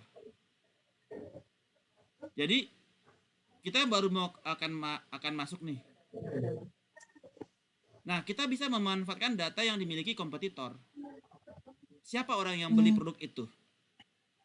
Ya, jadi kita bisa melihat profiling dari market berdasarkan data audiens dari kompetitor kita sebelum kita masuk terjun ke dalam segmen itu. Menjawab Arsti? Iya Pak. Oke, good. Any more questions? All good? Kapish? Pronto. Okay. Pronto.